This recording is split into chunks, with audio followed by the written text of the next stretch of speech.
Moving from Italy to UK has killed my mom. Both my parents died when I was just 2 years old, so I did not know them at all. My auntie trained me as my mom, so I call her my mom because she practically took care of me all my life. So when I was about 19 years after finishing secondary school, they decided to take me abroad. I came to Italy by land some years ago, and my auntie single-handedly sponsored it. Before leaving Nigeria, my mom, who is my auntie, gave me a waist bead. She told me that she had fortified it. Nothing is going to happen to me on my trip. That when I get to Italy, I should make sure that I remove the bead. Immediately I step foot into the country, I should remove the bead on my waist, put it on the floor of the country, step on it, and pray for myself. Now, I'm not going to bore you all with everything that happened during my road trip, but it was hell. As a lady, it was difficult. Inside about 6 ladies, it was only 3 of us that made it alive till the end. So I always believed that the waist bead my auntie gave me protected me. Now, when I got to Italy, things were going good for me. I met a white guy I was dating then. At a point, I started staying with him, so I was not paying rent, electricity. I was earning money, but I cannot account for all the money I was earning. I was working and staying in Italy for good 5 years. I still was not able to afford a single land in Nigeria. As at the time I came abroad, buying a property in my place is not more than 200,000 naira for a plot of land. I could not afford to buy one. Not like I didn't have the money, but my life was not put together. After about 6 years in Italy, I finally got my paper through the help of my boyfriend. Our relationship only lasted about 3 years, but he made sure he helped me. After I got my papers, I couldn't wait. I wanted to come to Nigeria so bad. So I told my mom that I was coming to Nigeria. She said okay. So I got to Nigeria. I stayed for about 2 months. But one day we went to a market. We wanted to buy a lot of meat in stock, goat meat and all of that. So I met my mother's friend in the market. Me and my sister went. So she saw me. When did you come back? You know, she drew me aside. One side, she was talking to me. How is everything over there? She asked me, are you still in Italy? I said yes. She said, my daughter, try me you come up for Italy. I said, mommy, why? She said nothing, but try me you come up for that country. Just go another place. Abi, you like the place. You never tire you. Come up for Italy. Now waiting my mind just tell me I tell you be that. That was the language she used on me. So I said, okay, no problem. I just thanked her and I left. She asked me to give her my number. She said she does not want my Nigerian number. She wants my international number. So I gave it to her. So we got home. After my stay in Nigeria, I came back successfully. So this woman started calling me. My daughter, that thing when I tell you, don't take it lightly. Pray about it. It's a very serious matter. I'm like, mommy, what are you talking about? Why you want me to leave this country to go to another country? All of them is abroad. She said, don't worry, pray about it. So one day I was talking to my mom and I told her, I said, this is what your friend said. She screamed on top of her voice, that woman is not my friend. She's a witch. I want you to block her. Don't you ever call her. Don't you ever speak to her. I was like, mommy, are you not friends again? She said, they are not friends, that I should block her. So for the next 2 months, whenever this woman called me, I was ignoring her call. I didn't block her, but I was ignoring her. So one day she tried calling me with a different number and I picked up the phone. She was like, my daughter, I know you are avoiding me because your mother called me. I want to explain something to you. I know your mother told you not to ever talk to me again. I don't want money from you. I just want your life to be better. She told me that she was not going to call me again. That was the last call, but I should just make sure I find out everything for myself. There's something hindering me, but I should make sure I pray about it. So I started thinking, when I came to Nigeria, all my brothers and sisters that are in Nigeria are doing better than me that have been in Italy for how many years? I'm earning money in a higher currency, yet they have houses, they have cars. Me abroad cannot buy one land. Of how much? I started thinking. So I called my mom one day. I told her, that's what I'm thinking about. So these people are doing well in Nigeria. May I come back to Nigeria? My mom said,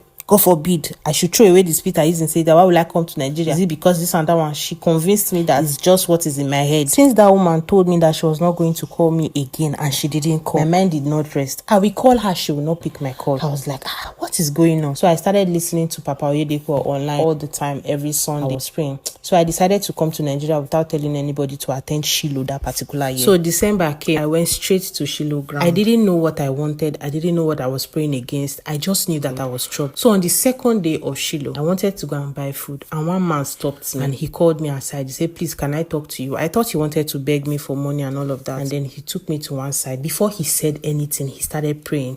He held my hand and he was praying. He was speaking in tongues. I feel it that this man was, there's this sensation that comes with praying deeply. After he prayed for me, he asked me, do you live abroad? I said yes. He said anyway, that he has a revelation for me. He needs to pray about it and be sure that tomorrow I should call him, we'll meet, and then he will tell me everything that he saw. Winners, they don't do revelation and all of that. He was a pastor in another ministry that also came to Shiloh, for prayers and to tap from the grace of the altar. So the next day, he told me that I have an enemy in my family, that that they gave me something that has been with me for years. He said that thing was used in exchange for my destiny, the same way my parents' destiny was exchanged. I was surprised. He said my parents died mysteriously. Their destiny was used and my destiny is being used. If I don't take matters into my own hands, I will die mysteriously. I was scared. Who is the enemy within? What is that thing that they gave me? So after Shiloh, I went back to Italy straight. I wanted to go and visit my people. I said no. I went back